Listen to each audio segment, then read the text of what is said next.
நம்ம இந்த வீடியோவில் எக்ஸசைஸ் 7.1ல இருக்க 8th சம் பார்க்க போகிறோம். அதுக்கு தேவையான basic concept, that is what is sphere and ஸ்பியரோட ஃபார்முலாஸ் என்ன, இது எல்லாமே நம்ம இந்த வீடியோவில் பார்க்க போகிறோம். ஸ்பியரோட டெஃபினிஷன் என்ன அப்படின்னு பார்ப்போம். A sphere is a solid generated by the revolution of a semicircle about its diameter as axis. இதுக்கு என்ன அர்த்தம்? நம்ம ஏற்கனவே கோன் பார்க்கும்போது பார்த்தோம், ஒரு ரைட் ஆங்கிள் ட்ரையாங்கிளை நம்ம ரொட்டேட் பண்ணோம்னா, ரைட் ஆங்கிள் இருக்க ஒரு சைடை ஃபிக்ஸடாக வச்சுட்டு ரொட்டேட் பண்ணோம்னா நமக்கு கோன் கிடைக்கும் அப்படின்னு பார்த்தோம். அதே போல தான் இங்கேயும் இப்போ இந்த ப்ளூ கலரில் உங்களுக்கு ஒரு செமி சர்க்கிள் தெரியும், தட் இஸ் பாதி சர்க்கிள் தெரியும். இந்த பாதி சர்க்கிளை இது அந்த சர்க்கிளோட சென்டர் பாயிண்ட். இது என்ன? டயாமீட்டர். இந்த டயாமீட்டர் ஆக்சிஸாக வச்சுட்டு, தட் இஸ் இது ஃபிக்ஸடாக இருக்கும். இந்த செமி சர்க்கிள் மட்டும் என்ன ஆகும்னா அப்படியே ரொட்டேட் ஆகும், 360 டிகிரியில் ரொட்டேட் ஆகும். இப்படி வந்து அப்படி ஃபுல்லாக கம்ப்ளீட்டாக அப்படி ரொட்டேட் ஆகும். அப்படி ரொட்டேட் ஆகும்போது ஒரு 3 டைமென்ஷனல் ஷேப் நமக்கு ஜெனரேட் ஆகுது. அந்த 3 டைமென்ஷனல் ஷேப் தான் ஸ்பியர். தட் இஸ் இப்போ இப்படி ரொட்டேட் ஆகும்போது ஃபுல்லாக நமக்கு என்ன ஆகிடும்னா, இந்த பக்கமும் உங்களுக்கு அந்த ஸ்பியர் இருக்கு இல்லையா, அதோட இது வந்துடும். ஸோ இப்போ உங்களுக்கு ஒரு கம்ப்ளீட் ஸ்பியர் கிடைச்சிருக்கும். இது பார்த்தா சர்க்கிள் மாதிரி தானே மிஸ் இருக்கு அப்படின்னு நீங்கள் சொல்வீங்க. அப்போ சர்க்கிள்க்கும் ஸ்பியருக்கும் என்ன வித்தியாசம் அப்படின்னு நீங்கள் கேட்கலாம். இப்போ இங்கே பாருங்க, இதுதான் சர்க்கிள். இந்த பேங்கிள் ஷேப் பார்க்குறீங்க இல்லையா, இதுதான் வந்து சர்க்கிள். அதே இப்போ நான் என்ன காமிக்க போகிறேன், உங்களுக்கு ஒரு ஸ்பியர். இது உங்கள் எல்லாருக்கும் தெரியும், பால் தான் இது, பவுன்சர் பால். இதுதான் என்னது, ஸ்பியருக்கான ஒரு பர்ஃபெக்டான எக்ஸாம்பிள். இன்னும் இதை விட வேறு எக்ஸாம்பிள்ஸ் என்ன இருக்குது அப்படின்னு பார்த்தீங்கன்னா, மார்பிள்ஸ். தட் இஸ் நம்ம சின்ன பிள்ளைகளெல்லாம் நீங்கள் விளையாடுனீங்களா இல்லையா தெரியல, பட் நாங்களாம் இதை வச்சு விளையாடிருக்கோம். கோலி குண்டு அப்படின்னு தமிழில் நம்ம சொல்வோம். ஸோ இது வச்சு நம்ம என்ன பண்ணியிருப்போம், விளையாடிருப்போம். இது perfect example for a sphere. இன்னும் சொல்லப்போனால் இது என்ன ஸ்பியர்னா, சாலிட் ஸ்பியர். உள்ளெல்லாம் என்னவா இருக்காது, போலாலாம் இருக்காது, கம்ப்ளீட்டாக அப்படியே சாலிட் இருக்கும் நமக்கு. அதனால இதுக்கு பேர் என்ன பாருங்க, சாலிட் ஸ்பியர். ஓகே, இப்போ ஸ்பியர் எப்படி இருக்கும் அப்படின்னு உங்களுக்கு தெரிஞ்சிருக்கும். அண்ட் ஸ்பியருக்கும் சர்க்கிள்க்கும் என்ன டிஃப்ரென்ஸ் அப்படின்னு கூட உங்களுக்கு தெரிஞ்சிருக்கும். This is circle and this is a sphere. இப்போ நான் ஸ்பியரில் என்ன பண்ண போகிறேன் அப்படின்னு பார்த்தீங்கன்னா, ஒரு பார்ட்டு நம்ம இப்படியே ஸ்ட்ரெயிட்டாக ஸ்கேல் வச்சு கட் பண்ணுறோன்னு வச்சுக்கோங்க. இப்போ இந்த இடத்துல நம்ம கட் பண்ணுறோம் ஸ்பியரை. நான் இப்போ இங்கே இப்படி கட் பண்ணுறேன்னு வச்சுக்கோங்களேன். கட் பண்ணிங்கன்னா உங்களுக்கு என்ன கிடைக்கும் அப்படின்னு பார்த்தீங்கன்னா, இந்த இடத்துல ஒரு சர்க்கிள் ஷேப் கிடைக்கும். ஸ்பியரை கட் பண்ணாங்க என்ன கிடைக்கும், சர்க்கிள் ஷேப் கிடைக்கும்.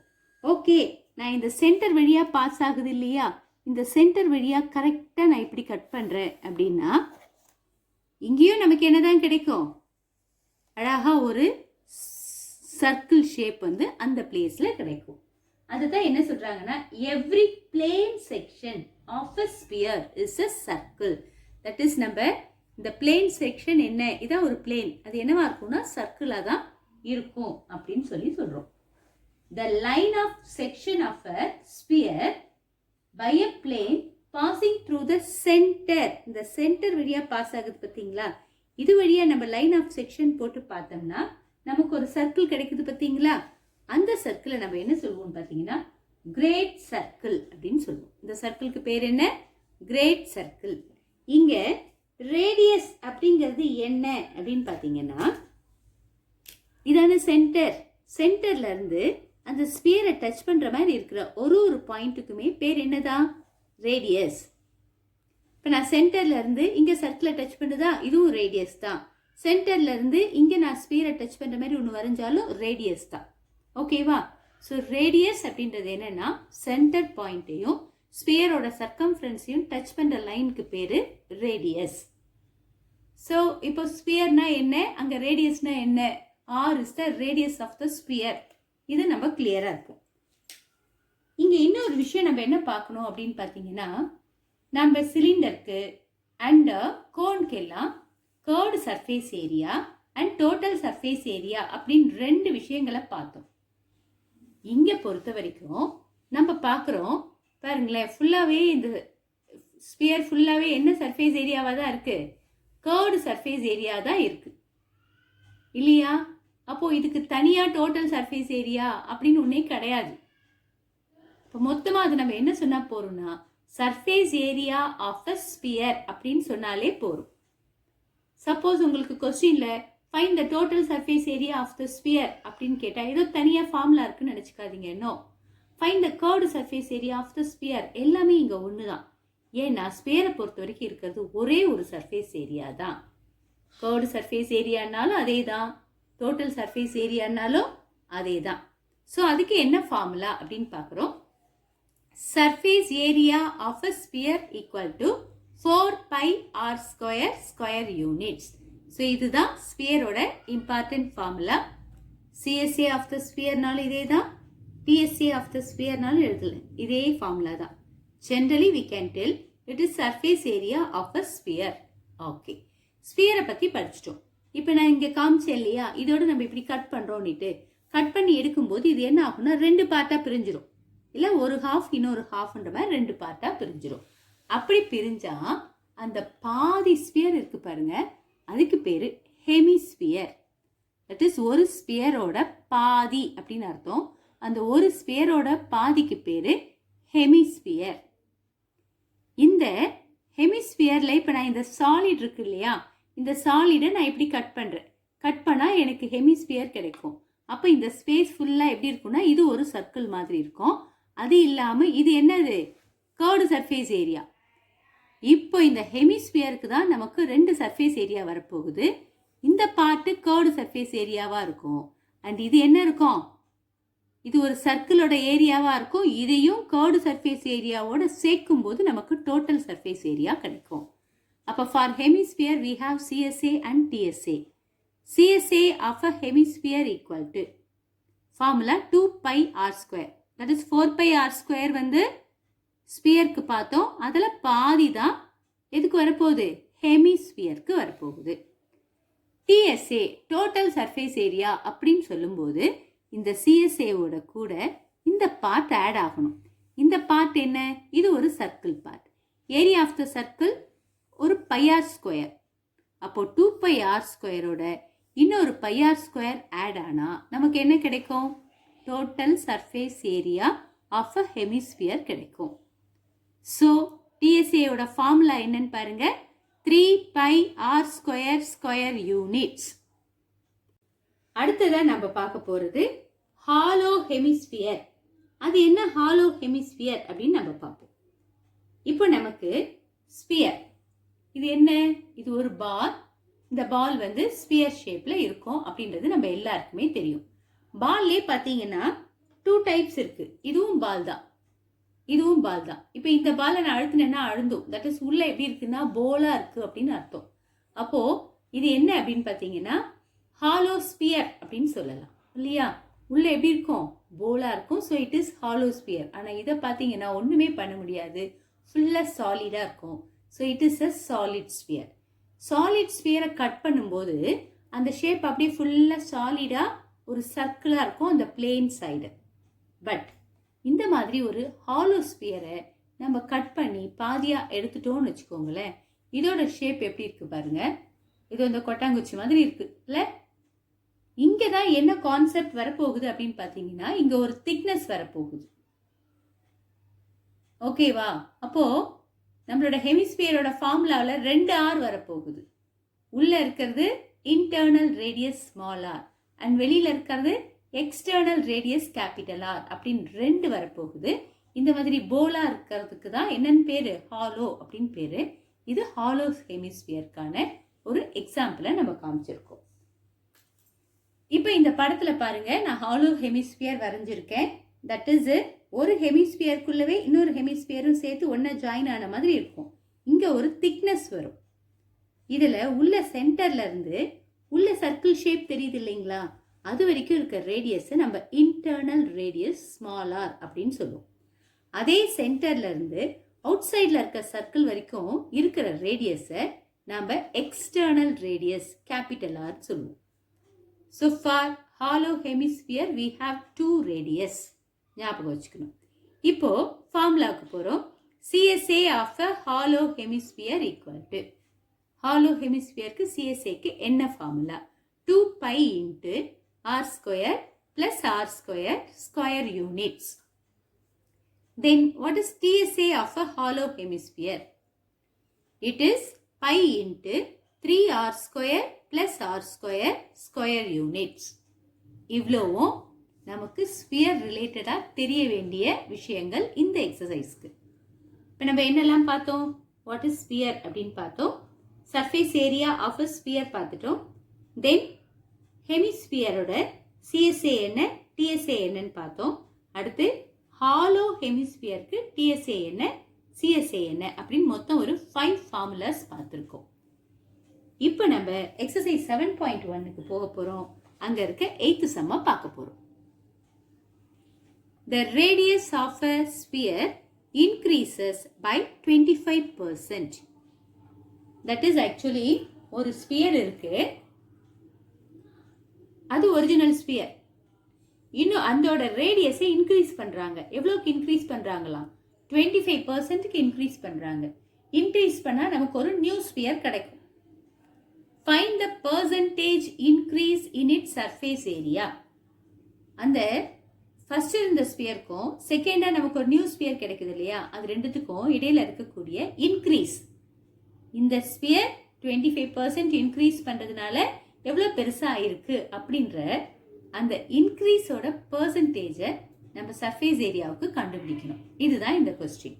ஸோ இதை நம்ம எப்படி ப்ரொசீட் பண்ண போகிறோம் அப்படின்னு சொல்லிட்டு பார்க்கலாம். ஃபர்ஸ்ட் நம்ம என்ன பண்ணணும்னா, ஒரிஜினல் ஸ்பியர் இருக்கு இல்லையா, அதோட ரேடியஸை ஆர்ன்னு எடுத்துப்போம். Let R be the radius of த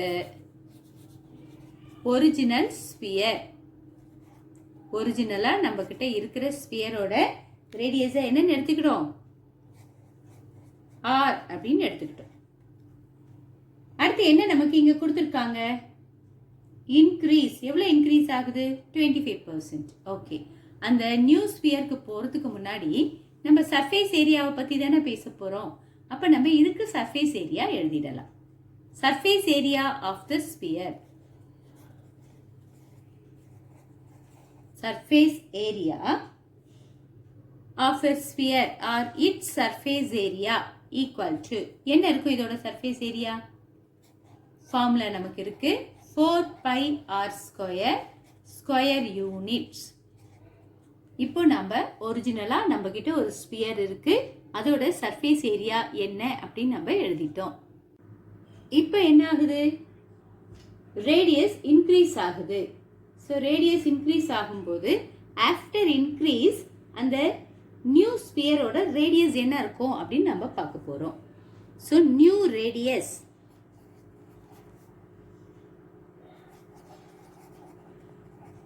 எவ்வளோ இன்க்ரீஸ் ஆயிருக்கு? ஆக்சுவலாக ஆர் ரேடியஸ் இருந்துச்சு, இப்போ புதுசாக இது கூட ஒரு 25% இன்க்ரீஸ் ஆயிருக்கு. இன்க்ரீஸ்ன்றதுனால தான் இதை எழுதி நம்ம ப்ளஸ் பண்ணுறோம். டிக்ரீஸ் அப்படின்னாங்கன்னா இந்த ஆர்லேருந்து நம்ம சப்ராக்ட் பண்ணியிருப்போம். So what is the meaning of increase? ஏற்கனவே இருக்கிறது அதை விட இன்னும் அதிகமாயிடுச்சு. இப்போ ஏற்கனவே ஆர் இருக்கு, அதோட கூட எவ்வளோ இப்போ நமக்கு இன்க்ரீஸ் ஆயிருக்கு? 25% இன்க்ரீஸ் ஆயிருக்கு அப்படின்னு எழுதியிருக்கோம். ஸோ இதை எப்படி எழுதலாம்? R plus 25% means 25/100 into R. இதுதான் அர்த்தம். இது நம்ம எல்லாருக்குமே தெரியும். இப்போ நம்ம இதை கேன்சல் பண்ணலாம். 1 times 4 times.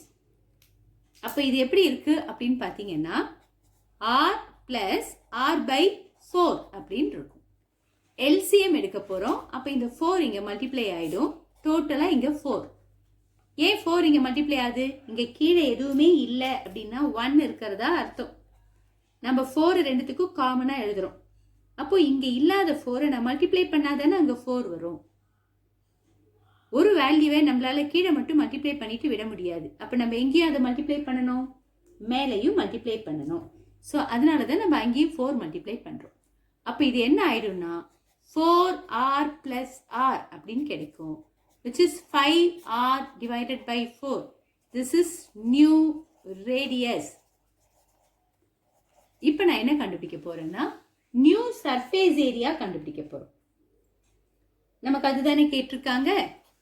New surface area equal to, actually surface area formula 4 pi r square, கரெக்டா? பட் இங்க நமக்கு r என்ன தெரியுமா? r ஓட வேல்யூ தான் 5r by 4 நம்ம கண்டுபிடிச்சிருக்கோம். இது ஜெனரல் ஃபார்முலா. பட் இங்க நமக்கு இந்த r ஓட வேல்யூ 5r by 4 அதை சப்ஸ்டிட்யூட் பண்ணிருக்கோம். அதுக்கு மேல என்ன வருது? ஹோல் ஸ்கொயர்னு வருது, which is equal to 4 pi into 5r the whole square, 5r into 5r, 25r square by 16 அப்படின்னு கிடைக்குது. நம்ம இங்க 4 டேபிளால இதை கேன்சல் பண்ண முடியும். 4 4s are 16. இப்போ பேலன்ஸ் என்ன இருக்கு அப்படின்னு பார்க்குறோம். 25r square divided by 4 அப்படின்னு சொல்லிட்டு நமக்கு இருக்கு. இது என்னன்னா நியூ சர்ஃபேஸ் ஏரியா. ஏற்கனவே நமக்கு ஒரு சர்ஃபேஸ் ஏரியா இருக்கு இல்லையா? அது என்ன? 4 pi r ஸ்கொயர். அதுதான் ஒரிஜினலா கொடுத்த ஸ்பியரோட சர்ஃபேஸ் ஏரியா. அது ரேடியஸ் இன்க்ரீஸ் ஆனா கிடைக்கிற நியூ ஸ்பியருக்கு இது சர்ஃபேஸ் ஏரியா. நம்மள என்ன கண்டுபிடிக்க சொல்லியிருக்காங்க அப்படின்னு பார்த்தீங்கன்னா பெர்சன்டேஜ் இன்க்ரீஸ், எவ்வளோ இன்க்ரீஸ் ஆயிருக்குன்னு கண்டுபிடிக்கணும். எவ்வளோ இன்க்ரீஸ் ஆயிருக்கு அப்படின்னு நான் கண்டுபிடிக்கணும்னா நான் இந்த நியூ சர்ஃபேஸ் ஏரியாவை ஃபார் எக்ஸாம்பிள் உங்களுக்கு சொல்கிறேனே. இப்போ நீங்கள் கோட்டையில மார்க் 70 எடுத்திருக்கீங்க, ஹாஃப் ஏலியில் 90 மார்க்ஸ் எடுத்திருக்கீங்க. எவ்வளோ மார்க் இன்க்ரீஸ் ஆயிருக்கு அப்படின்னு நான் கேட்குறேன். கோட்டையிலிக்கும் ஹாஃப் ஏலிக்கும் எப்படி சொல்லுவோம்? 90 minus 70 equal to 20. ஸோ கோட்டையிலியை விட நான் ஹாஃப் ஏலியில் 20 மார்க் அதிகமாக எடுத்திருக்கேன். இது ஜென்ரலாக நம்ம சொல்கிறது. அதே மாதிரி தான் இங்கேயும் இதில் இருந்து ஃபர்ஸ்ட் சர்ஃபேஸ் ஏரியாவை நம்ம சப்ராக்ட் பண்ணணும். இன்க்ரீஸ் இன் சர்ஃபேஸ் ஏரியா பார்க்க போகிறோம். அதுக்கு நம்ம என்ன பண்ணணும்? நியூ சர்ஃபேஸ் ஏரியாவை ஃபர்ஸ்ட் எழுதணும். New surface area 25r square by divided by 4 அப்படின்னு இருக்கு. And old surface area 4 pi r square. இப்போ நம்ம எல்சிஎம் எடுக்க போகிறோம். டோட்டலாக இது ரெண்டுத்துக்கும் சேர்த்து எல்சிஎம் இங்கே 1 இருக்கும், 1க்கும் 4க்கும் 4. இங்கே கீழே 4 இருக்கிறதுனால இங்கே இருக்க டேர்ம் அப்படியே வரும். மைனஸ் கீழே 4 இல்லை. அப்போ நம்ம கீழே டினாமினேட்டருக்கு ஒரு 4 மல்டிப்ளை பண்ணாதான் இது கிடைக்கும். மல்டிப்ளை பண்ணும்போது நியூமரேட்டரும் 4ஆல் மல்டிப்ளை ஆகும். So 4 4s are 16 pi r square. இப்போ நம்ம இது ரெண்டையும் என்ன பண்ணலாம்? சப்ராக்ட் பண்ணலாம். 25 minus 16 9 pi r square divided by 4 அப்படின்னு கிடைக்கும். இது எதோட value? Increase in surface area. Surface area எவ்வளோ இன்க்ரீஸ் ஆச்சு அவ்வளோதான் நான் சொல்லியிருக்கேன். இதில் பர்சன்டேஜ் அப்படின்றாங்க. பர்சன்டேஜ்னா என்ன அப்படின்றத நம்ம முதல்ல தெரிஞ்சுப்போம். இப்போ உங்கள் 5 சப்ஜெக்ட் மார்க்குக்கு பர்சன்டேஜ் வேணும்னா நீங்கள் என்ன பண்ணுவீங்க? உங்களோட மார்க் 470 வச்சுப்போம். எவ்வளோக்கு? Out of 500.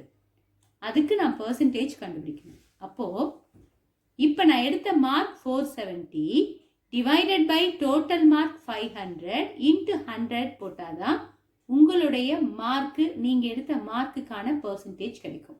அதே மாதிரி தான் இந்த இன்க்ரீஸ் அமௌண்ட்டுக்கு எனக்கு பர்சன்டேஜ் வேணும்னா நான் இந்த அமௌண்ட் டிவைடட் பை ஒரிஜினலாக ஒரு ஸ்பியர் இருந்துச்சு இல்லையா, அதோட சர்ஃபேஸ் ஏரியா என்ன, அதில் தானே இன்க்ரீஸ் ஆகிருக்கு, எவ்வளோ இன்க்ரீஸ் ஆகிருக்குன்னு பார்க்கணும். ஸோ டிவைடட் பை தட் போட்டுட்டு இன்ட்டு 100 போடணும். அப்போது இப்போ நம்ம என்ன போட போகிறோம்? பர்சன்டேஜ் இன்க்ரீஸ் கண்டுபிடிக்க போகிறோம். Percentage increase equal to percentage இன்க்ரீஸ்க்கு என்ன வரணும்? இப்போ நமக்கு இன்க்ரீஸ் இன் சர்ஃபேஸ் ஏரியா வேணா உங்களுக்கு ஃபார்முலா மாதிரி எழுதிடலாம். Increase in surface area divided by original surface area, original surface area into வேற என்ன வரணும், இங்க 100 வரணும். மிஸ் இங்க எழுதுனதுல இடம் இல்லை, இன்டு என்ன வரும் 100. இதுதான் ஃபார்முலா.